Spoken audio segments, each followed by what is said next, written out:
Nous sommes sur la finish line, au camp de base à Valberg. Quelle belle ville, quel beau département, les Alpes-Maritimes. Pour ce Bike in Man Alpes-Maritimes, le 53e du nom. En tout cas, pour le Bike in Man. Je reçois Axel. Ça va, Axel? Salut Jérôme. Bon, voilà, on s'était vu l'autre jour, dimanche. On était sur ce qu'on appelle le prologue. 80 coureurs, hommes et femmes, des pairs, des solos qui partaient.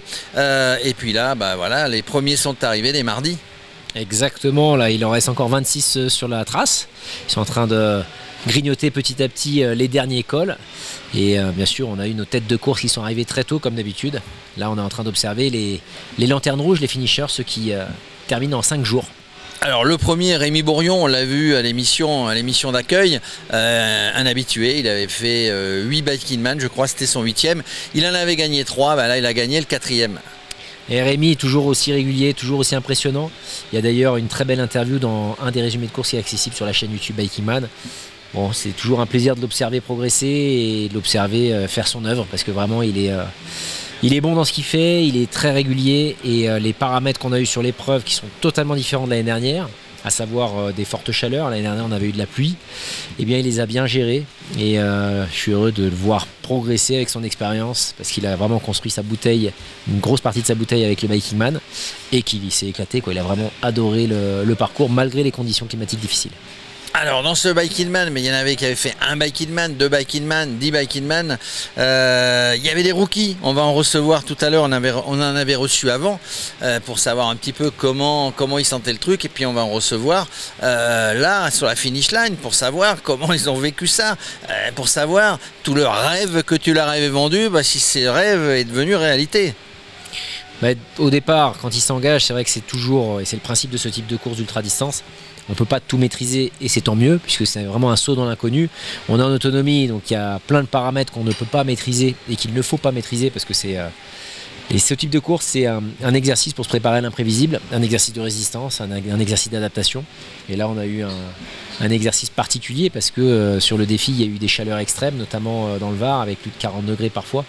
Et je pense que les rookies comme les vétérans, vu qu'on a un taux d'abandon actuellement qui est conforme, je dirais, à ce qu'on a comme retour d'expérience dès lors qu'il y a des conditions climatiques un peu extrêmes, je trouve que globalement, ils ont bien géré. Et ceux qui sont sur le parcours grignotent petit à petit les kilomètres et ont quelque part écouté les conseils qu'on leur a partagés de pédaler en dedans et d'y aller mollo parce que c'est la clé. Quand il fait très chaud, quand on pédale 10, 15, 20 heures par jour, bah, la clé c'est pas forcément de s'arrêter si vous avez un défi et qu'il faut rallier la ligne d'arrivée, mais plutôt d'aller doucement, bien s'hydrater, bien manger, savoir s'écouter. On avait Ivan Popovic tout à l'heure que je suis allé chercher dans les gorges du Sian. Il me disait je suis content d'avoir reçu ses conseils avant parce que c'était la première fois que je faisais un Bike in Man et grâce à ça, ça m'a permis d'y aller mollo et de me sauvegarder, de me préserver. Alors Ivan Popovic, ça sera un invité tout à l'heure après toi, il va nous raconter son premier Bike in Man. On aura 2 qui sont arrivés et dont c'était le premier Bike in Man. Pour être finisher sur un Bike in Man, c'est 120 heures. Ils sont partis dimanche à 11h15 par vague. En gros, il leur reste un petit peu plus sur ceux qui sont sur la route. Il leur reste un petit peu moins de 24 heures. Tout à fait. Là, ils sont dans le dernier secteur, donc c'est le tronçon, je dirais, le bouquet final, le dessert de ce plat gastronomique qui est le Bike in Man des Alpes-Maritimes, avec un enchaînement, je le rappelle, de la base de vide, checkpoint 3 de Levins pour rallier la ligne d'arrivée sur Valberg, et bien de grands cols mythiques, la Madone de Gorbio, le col de Turini, le col de Saint-Martin par la Colmiane, le col de la Cine et enfin le col de Valberg. Donc c'est vraiment un parcours très montagneux, de longues ascensions, il faut être patient et après de grandes descentes dans lesquelles il faut bien sûr rester sur le qui-vive. Mais voilà, c'est une progression qui est lente parmi le relief exceptionnel des Alpes-Maritimes pour rallier le nid d'aigle de Valberg. J'ai bon espoir que les 26 qui sont encore en course parviennent à la ligne d'arrivée avant demain midi. Et ben voilà, on les attend avec impatience parce qu'en plus demain matin il y aura le départ du 555. Ben, si vous voulez venir, hein, vous êtes à côté, vous êtes vers Nice, vous êtes vers Cannes, vous avez envie de venir voir ces coureurs, hommes et femmes, relever le défi de leur vie peut-être. Ça c'est la première fois, après bon, ils ont compris, ils le refont. En tout cas merci Axel, on va recevoir des invités et qui vont nous dire un petit peu comment ça s'est passé. 2 invités qui ont déjà fait du Bike in Man et 2 invités des rookies, je disais tout à l'heure, qui se sont promenés sur les routes du Bike in Man pour la première fois. Ils vont nous donner leurs impressions suite à leur arrivée. Merci Axel. Merci Jérôme.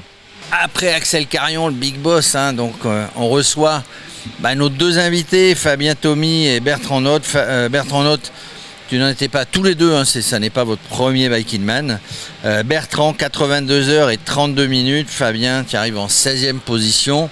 Ça n'était pas votre premier Bike in Man. Vos impressions, chacun déjà, suite à ce Bike in Man. Je crois que toi, c'était ta 4e participation. Ouais, c'est ça. Et tu es 4e, pour la 4e fois finisher, Bertrand. Ouais. J'ai fait il y a 2 ans le Bike in Man Ora, l'année passée la Corse, le Maroc, et cette année l'Alpes-Maritimes, ancien X. Voilà, donc à chaque fois c'est une nouvelle aventure sportive. Tiens, parle un petit peu plus du micro comme ça. Ouais. Donc une belle aventure sportive. Une belle aventure sportive, humaine. Et plein de paysages en tête, faire face à des difficultés, c'est la loi de l'aventure, c'est ça qui est bien, quoi. C'est un des plus durs que Axel ait concocté pour vous, toi. Alors, il y avait le Bike in Man Euskadi que j'ai pas connu, qui paraît était très dur, mais maintenant qu'il n'y a plus celui-là, apparemment, ce serait plus dur. Moi, de ceux que j'ai fait, entre la Corse, Ora et le Maroc, celui-là est beaucoup plus dur. Alors, il y a eu les conditions, bien sûr, caniculaires qu'on a eues, qui facilitent pas, mais c'est vrai que le fait d'avoir 21 000 de dénivelé, de l'avoir concentré sur le début et surtout sur la fin. Le dernier tronçon, il paraît que... Terrible. Il était terrible, le dernier col à passer, et même après les gorges, là, quand on remonte sur cette route là, de 21 km qui est normalement simplement les gorges de Sian. Ouais, les gorges de Sian, une route d'entraînement classique, elle devient une épreuve mentale et physique destructible, parce qu'on arrive à la fin, quoi. Ah oui, on arrive à la fin, on a déjà fait 50 et quelques cols, en tout il y en a 52, on est déjà sonné, on est déjà groggy, comme un boxeur sur un ring, mais on veut absolument continuer. Fabien, c'est un petit peu ça. Fabien Tomy, tu nous viens d'Angers en plus, c'est plutôt doux Angers, c'est pas montagneux comme ici. Pas du tout. Et moi c'est pareil, j'ai craqué au col de Sienne, c'est ça là. Les gorges du Sian. C'est ça, donc là j'ai vraiment craqué à cet endroit-là. Et est-ce que tu t'es dit, parce que tu en avais fait d'autres, rappelle-moi quels autres. L'Ora. Tu avais fait Laura l'an dernier, qui part de Villard-de-Lans. Et oui, qui est pour et moi tu de la trouves rigolade. que celui-là, c'est de la rigolade. À côté de. Enfin, je pense que moi la chaleur m'a usé. Chaleur, j'ai pas pu m'alimenter comme je voulais. Donc au bout du compte, j'étais vraiment. Alors justement, quand on est sur une saison comme celle-ci, les Bike in Man, c'était au mois de mai, au mois de juin, au mois de juillet. La chaleur, c'est presque le pire ennemi. Ouais. En plus de la non-préparation, mais vous venez tous préparer. Donc la chaleur, ça vous fait tourner la tête à un moment donné, vous ne savez plus où vous êtes. Et bien là, le manque d'eau, pour moi, c'était vraiment fatal. Et est-ce que tu ne penses pas à un moment donné, ou est-ce que tu es grisé, tu es dans la course, dans tout ça, tu ne penses pas à remplir les bidons, tu ne penses pas à faut les trouver ravitailler? Peut-être que je suis mal organisé au niveau moi, des... je pense qu'on est, je sais pas si tu es d'accord. Parle dans le micro, va. Ouais, je pense qu'on est dans un état second qui fait que... On manque de lucidité. Ouais, on manque de lucidité. Peut-être qu'on trouvera plus loin. Ouais, la chaleur, en fin de compte, t'assourdit, te met dans un... Comme si on allait rentrer dans une espèce de somnolence, et ça nous fait oublier des fois certaines choses qui sont vitales pour récupérer, c'est-à-dire boire, manger. Et l'alimentation. Et l'alimentation, alors, est-ce qu'il faut... moi, je suis un néophyte, les gens qui nous regardent, s'il y a des néophytes, il y a des cadors comme vous, est-ce qu'il faut s'alimenter plutôt en solide? Est-ce qu'il faut s'alimenter avec du gel? Est-ce qu'il faut s'alimenter avec du liquide? Pour moi, je pense que les gels, ça passerait mieux pour moi, parce que tout ce qui était pâte de fruits, impossible à manger. Des bars aussi, impossible. Ouais, alors que moi, je suis plutôt l'inverse. Moi, c'est-à-dire que j'essaierais plutôt de respecter ce que je mange dans la vie de tous les jours. C'est-à-dire pour pas inverser ce que tu as l'habitude de faire. C'est-à-dire respecter le système de l'organisme et de digestion. Et puis, par contre, pas manger trop copieux. Donc, manger du solide par petite quantité. Parce que moi, les gels, je les accepte pas. Donc, pâte de fruits, manger un sandwich, manger une pizza, manger quelque chose par petite quantité. Moi, j'essaye plutôt de faire comme ça et puis de boire régulièrement. Ouais. Alors quand on est sur la route, on sait qu'il faut bien se nourrir, on a l'habitude. Est-ce qu'on n'est pas tenté? On est là sur 3 départements magnifiques, les Alpes-Maritimes, le Var, les Alpes de Haute-Provence. On n'est pas tenté de s'arrêter dans une boulangerie en passant une petite saladière, un petit saucisson de montagne. Non, ça se fait pas. Non, il y a la compétition qui est là quand même un petit peu, je pense, pour moi. Ouais. C'est bien ce que tu dis, parce que en fait, c'est une course, une course d'amateur. On se bat contre soi, on se bat contre le temps, contre la résistance. Ça reste une compète. Je venais pour ça. Ça reste une compète avec des temps de passage à des CP qu'il faut respecter. Et on se dit que bon, malgré tout, on peut avoir un problème technique qui peut nous retarder. Donc si en plus on perd du temps à aller faire un resto, on va peut-être le regretter par la suite en se disant si j'avais su. Alors c'est juste une histoire de temps, c'est pas une histoire de dire il faut pas que je mange n'importe quelle connerie. Alors en plus, il faut pas non plus manger. Il faut manger quelque chose de bien qui va pouvoir donner du carburant et du bon carburant pour pouvoir aller jusqu'au bout, puisque l'idée c'est justement d'être finisher, d'aller jusqu'au bout. C'est ça. Dans le temps imparti. Dans le temps imparti, je rappelle 120 heures. Bon, vous êtes largement passé devant. Le premier, est-ce que ça vous impressionne? Le premier, il a fait Rémi Bourrion, que vous connaissez, que vous avez peut-être déjà croisé, 53 heures et des poussières. Le deuxième est arrivé, il avait fait toute la course en tête. Notre ami Bastien Froidevaux, le Suisse, il a mis 1 heure de plus, etc. Ils se sont tirés la bourre. Ça vous impressionne? Des mobilettes, quand il double. Moi, je suis impressionné. J'ai eu la chance de connaître Rémi l'année passée au Maroc. On a passé pas mal de moments ensemble, pas en vélo puisqu'il est largement au-dessus de moi, mais de passer des soirées marocaines. Et c'est quelqu'un qui est adorable, qui est d'un calme fou. Mais moi, il m'impressionne parce que c'est quelqu'un qui arrive à faire ses courses sans dormir, il part, il est calme, il est parti. Justement, moi, je suis un peu comme vous, mais en gros, tout le monde m'impressionne, y compris vous, y compris celui qui a abandonné, y compris celui qui va arriver dans les 120 heures. C'est impressionnant, c'est un défi presque surhumain. Tu parlais de Rémi et de dormir. Les 2-3 premiers, ils dorment pas. Non. Ils ne dorment pas. Est-ce que vous l'envisagez, ça? Excuse-moi. L'année dernière, sur l'Ora, j'ai quasiment fait sans dormir. Mais j'y vais à mon rythme. Je suis pas très puissant, donc j'avance progressivement. Mais comment on arrive à tenir 50 heures, 60 heures sans dormir? Peut-être que je suis un ancien boulanger qui fait que... Ça aide aussi. Ça aide peut-être. Moi, ça, j'y arrive pas. Moi, je suis plutôt apte des micro-siestes. Donc moi, j'ai ma montre, je me programme 10 minutes, 20 minutes. Le maximum que je me programme si je suis vraiment fatigué, c'est 30 minutes de repos total sur un CP. Mais sinon, après, ça va être des micro-siestes sur le parcours. J'ai un souvenir excellent justement d'une nuit là que j'ai passé avec un gars et bon voilà quoi, on était tous les deux KO à 17h et on s'est mis sur le bord de la route. Il était 17h11, j'ai mis 10 minutes, à 17h22 on s'est réveillé, 17h27 on était sur le vélo, on était requinqués et on a dormi pendant 10 minutes à fond. En gros, tu nous dis qu'on peut se requinquer en 10 minutes, c'est un petit peu le mot à l'envers, parce que d'habitude on dit qu'il faut bien dormir pour récupérer. En tout cas, moi, si je dors pas mes 8 heures, je serai incapable. Juste pour terminer, parce qu'on va recevoir nos invités suivants. Si c'était à refaire, bien sûr, vous le referiez. Bien sûr, mais tous. Moi, je voulais faire le Maroc, mais j'hésite avec la chaleur. Mais n'hésite pas, il fait pas chaud au Maroc.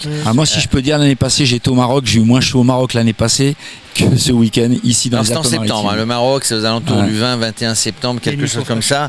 Et juste pour terminer, des étoiles plein les yeux, des magnifiques paysages, nous avait été vendu par Axel, il a tenu parole. Il a tenu totalement parole et on n'est vraiment pas déçus du tout. Voilà, j'ai eu ce que je voulais avoir et ce qu'il nous avait proposé. Voilà, c'est comme on dit, un terme un petit peu trivial, ils n'ont pas été déçus du voyage. Merci messieurs. Merci à vous aussi. Voilà, après ces deux invités qui avaient l'habitude de faire des Bike in Man, je voulais recevoir à la table deux invités qui ont encore les cheveux en l'air de cette course magnifique qui faisait leur premier Bike in Man. Romain Mercier, il nous vient d'Oyonnax, une grande équipe de rugby là-bas, tiens, de mémoire, c'est dans l'Ain, c'est dans l'Ain, Oyonnax, et Julien Coteau qui vient de Rennes. Voilà, on l'avait reçu sur le prologue, il savait pas trop où il allait, il fait du vélo taf, etc. Il va nous raconter, voilà, au départ et à l'arrivée. Alors, déjà, Julien, voilà, on t'a reçu au départ, et au départ, tu nous disais, et tu nous donnais toute ta confiance, pas beaucoup d'inquiétude, parce que tu faisais du vélo taf, tu avais fait d'autres sports, peut-être, je me rappelle plus, mais du triathlon, d'autres choses. Du kayak. Ah, du kayak, voilà, sportif de haut niveau en kayak. Rapproche-toi bien du micro et dis-nous la différence entre ce que tu pensais l'autre jour dimanche et tout ce que tu as vécu pendant ces 3 jours. En vrai, je savais que ça allait être dur. Et ça l'a été vraiment, surtout la fin. C'est le manque de sommeil. Le manque de sommeil, ça tire. Et puis les derniers cols, c'était tellement long. Bref, je pense que c'était. J'ai un peu sous-estimé la dernière étape en me disant, allez, vas-y, ça va passer. Après le CP3. Ouais, j'ai merdé. Ouais, avant le CP3, j'ai merdé pour manger. Et du coup, j'ai pas réussi à aller jusqu'au CP3. Et après, du coup, je suis parti avant le CP3 pour faire tout d'une traite. Et du coup, c'était tellement long. Et ouais. Et je pense que j'ai sous-estimé. Je me dis, allez, il y a 3000 de D+. Je me dis, ouais, vas-y. Et en fait, c'était long. Puis les descentes étaient longues aussi. C'était la nuit, fatigué. Et du coup, je suis arrivé, mais c'était vraiment l'enfer, quoi. Donc c'était pas du tout ce que tu avais imaginé, mais tu avais un plan de route et tu es passé au travers, tu as fait. En fait, le principe d'un sportif dans ce genre d'expédition, c'est de se retrouver devant un mur, mais de trouver les solutions qui vont bien. Romain Mercier d'Oyonnax, tu as trouvé les solutions à un moment donné. Oui. C'était plus dur que ce que tu avais imaginé. Et puis, pas la même difficulté. Je pensais avoir mal aux jambes, au dos. Et finalement, j'ai eu des problèmes d'autres endroits aux mains, aux pieds. Donc vraiment, c'est un petit peu différent de ce que tu avais imaginé. Ouais. Pourtant, tu t'étais préparé à tout ça. Oui. Au niveau des cuisses, j'avais pas trop peur. J'avais plutôt peur du dos. J'avais fait pas mal de bornes et des longues distances pour savoir un peu mes points. Oui, alors dans ta région d'Oyonnax, c'est-à-dire l'Ain, le Jura. Oui, il y a le Grand Colombier. Le Grand Colombier au départ de Culose, c'est ça, où le Tour de France passe de temps en temps. Donc ça, c'est quelque chose que tu as l'habitude d'aborder et tu l'avais fait en préparation. Oui, c'est ça, les longues distances et puis du dénivelé aussi, beaucoup de dénivelé. Mais là, il y avait aussi la gestion du sommeil où j'avais pas du tout idée de comment j'allais me... Eh oui, quand c'est la première fois. Ouais. En fait, tous les deux, maintenant que vous avez cette première expérience, je suis sûr que vous avez envie d'en refaire un deuxième. Mais est-ce que vous changeriez des choses dans la préparation? Est-ce que vous changeriez des choses sur la route, Julien? Alors déjà, je ne me tromperai pas de trace quand je démarre d'un CP pour me taper 400 mètres de D+, pour le plaisir d'offrir. Donc je pense que je ferai plus attention. Je vérifierai aussi, la bouffe, etc. Je pense qu'il y a plein de mécanismes pour pas se galérer. Après, on a eu la chaleur aussi. Et mine de rien, franchement, c'était... Parce qu'en fait, sur la chaleur, souvent... il faut s'alimenter évidemment quand on fait du sport et pour pas se retrouver en vrac, mais des fois on n'a pas envie, on peut pas, ça passe pas. Ouais, puis je sais pas, sur le groupe il y avait plein de gens qui arrêtaient à cause de la chaleur. Donc je pense qu'à un moment, je me suis dit, je faisais un arbre, j'avançais, je savais que ça descendait la température. Et en fait, on n'avançait pas du tout. Et mentalement, ça use. Mentalement, ça use de s'arrêter, de voir des gens qui s'arrêtent. Est-ce que tous les deux, Julien, est-ce que vous avez douté à un moment donné?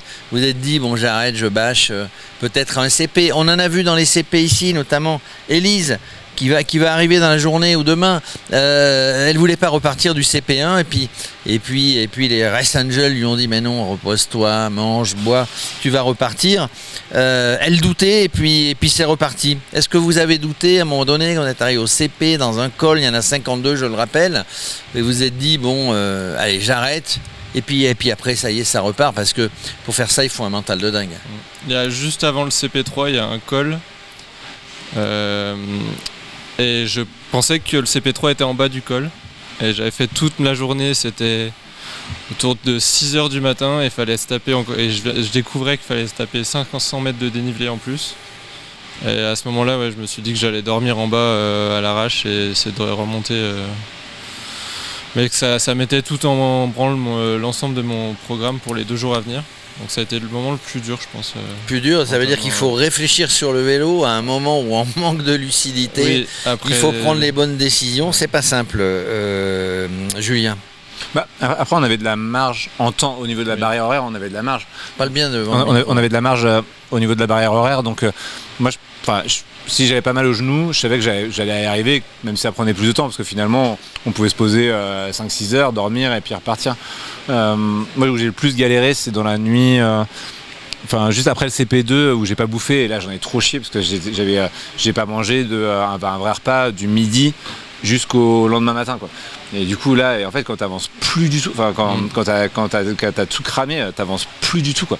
Et du coup j'ai quémandé, j'ai trouvé un boulanger qui partait bosser à 3h du mat, et il avait des baguettes de la veille qui étaient bon, pas allez, très je bonnes. prends une baguette de la veille. D'habitude je ne le fais pas, mais pour là je ferai une exception. Je peux tout bouffer, quoi. Je pense que et c'est ça plus c'est des petits mais je pense que ça c'est des mécanismes qu'ils ont, on les voit tous ceux qu'on a l'habitude, ils ont plein de mécanismes qui font que voilà, ils se retrouvent jamais dans cette situation là. Ils sont pas dans la situation, ils sont pas dépourvus. Axel avait promis, tel un chef, tel Cyril Lignac, un plat d'un restaurant 3 étoiles à déguster. Est-ce que vous avez dégusté à tous les sens du terme? Oui, on a bien dégusté. Vous avez bien dégusté, parle plus fort. Vous avez bien dégusté. C'était magnifique le paysage, on a vu plein de très variés. Des animaux? Oui, la nuit, des sangliers dans le sud, en allant sur Menton, le nombre de sangliers. C'est vrai. Mais des fois ça fait trop. Des biches, donc les sangliers, les biches, les cerfs, les lapins, les lièvres, et puis tous les oiseaux. On a le temps d'entendre tous ces bruits la nuit ou dans la journée, d'être tout seul, de s'isoler. Moi, les sangliers, j'en ai pris un à 50 cm. Il y a des choses, en fait, des fois, on se dit qu'à certains moments, la nuit, quand on descend, finalement s'il se passe un truc, ça va vite, ça peut vite, faut quand même faire attention, quoi. Franchement, des fois je me suis dit c'est vite fait une pierre, à un moment donné, attention, et la fatigue aussi, être bien dans la montée. La quoi? La fatigue. Ah oui, la fatigue. On a beau être bien dans la montée, dès qu'on commence à descendre, tout se relâche et les yeux qui se ferment tout seuls, genre de choses. La dernière descente dans les graviers, tu fais à 2 à l'heure, c'est la dernière. Faire évidemment attention. Vous vous rappelez, au briefing avant départ, Axel disait n'ayez qu'une ville en tête. Ho Chi Minh, il raconte pourquoi, mais en gros c'est Valberg. L'essentiel c'est d'y arriver. Donc faites gaffe dans les montées, ça va. Faites gaffe dans les descentes. Vous avez fait des copains là, c'est la première fois que vous venez là, vous avez trouvé l'ambiance plutôt sympa, les Race Angels, les autres, partage d'expérience, partage de bienveillance. Oui, c'est super convivial et on vit tous l'aventure de manière différente, que ce soit au niveau du sommeil, des repas, etc. Et au final, on arrive tous à se retrouver quand même un peu sur la route, donc c'est... Bon, qu'est-ce que vous dites là? On arrive au terme de cette édition. Qu'est-ce que vous dites déjà vous? Est-ce que vous vous dites je reviendrai sur un Bike in Man? Et deuxième réponse, qu'est-ce que vous dites à tous ceux qui sont encore sur la route? En fait, ceux qui vont faire 120 heures, ils vont passer 2 fois plus de temps sur le vélo que ceux qui sont arrivés en premier. Ça nous fait sourire, mais quand même. Qu'est-ce que vous dites déjà à ceux qui sont sur la route? Nous déjà, on a fait quasiment 2 fois plus que les premiers déjà. Pas complètement, mais presque. Donc, franchement, je pense qu'on était pressés d'arriver. Le sommeil, ça tape. Le soleil, le sommeil. T'es quand même pressé. Quand t'arrives, t'es quand même content, quoi. Je trouve que c'est encore plus plus dur d'arriver à la fin et de faire autant d'heures sur le vélo.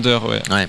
Mais voilà, il y a plein de nouveaux problèmes qui arrivent et que les premiers n'ont pas. Plus on avance et plus on peut être blessé, on peut être blessé à la selle, on peut avoir mal aux mains, on peut avoir mal, mais évidemment on va passer 100 heures, 120 heures sur le vélo. Dernier truc, vous reviendrez sur un Bike in Man? Ouais, carrément. Ouais. On sait pas lequel, on sait pas si cette année, puisque là prochainement il y a le Hora mi-juillet, il y a le Maroc en mi-septembre, éventuellement le Brésil, l'exotique si vous voulez y aller. Je sais pas s'il reste des places. En tout cas, vous reviendrez.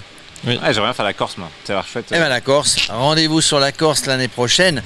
Merci en tout cas. C'était l'émission de la Finish Line. On a voulu vous faire passer des témoignages de 2 rookies qui sont là avec moi et de 2 autres un petit peu plus aguerris qui ont déjà fait plusieurs Bike in Man. En fait, ce qui revient toujours, c'était magnifique. On a souffert, la chaleur, le reste, mais c'était magnifique. C'était plutôt sympa. À très bientôt sur un Bike in Man.